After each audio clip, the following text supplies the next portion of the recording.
Эмнеге мен Жеңиш Молдокматов жана Тилекмат экөөбүз түрмөдөбүз? Жетим тоону Кытайга бербей алып калганыбыз үчүн. Чек ара шылтоосу менен Кемпир-Абад, Орто Токой суу сактагычтары Өзбекстанга берилгенде талашып кайра кайтарганыбыз үчүн. Эл менен макулдашпай, парламентте талкууланбай, камбарата биргесин белгисиз шарттарда Ташкент менен курабыз деп суунун башын коңшуларга бергенде каршы чыгып, акыры келишимди бузурганыбыз үчүн.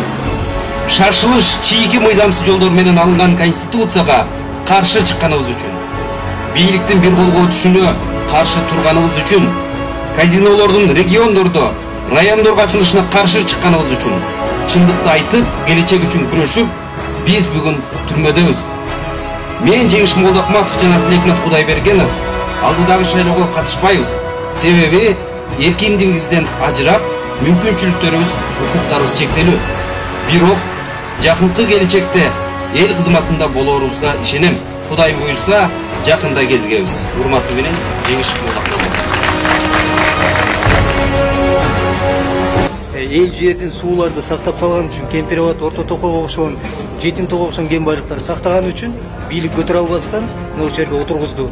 Алар Мирзиёевдин алдына уят болуп калды. Алар тиги Путиндин алдына уят болуп калды. Ошон үчүн мен түрмөгө камаганга туура келди. Акыйкатты жер эл үчүн түрмө дейби, түрмөсүнө отуруп беребин. Бирок тарых таразалайт, эл баалайт. Акырында ким түрмөгө алып келсе, ошолор түрмөгө отурат. Өлкө коркунучтуу, оппозиция күчтүү болуш керек, баары биригиш керек. Эч кимден коркпогула, сынбагыла. Түрмө менен эч кимди сындырган эмес, сынбайбыз.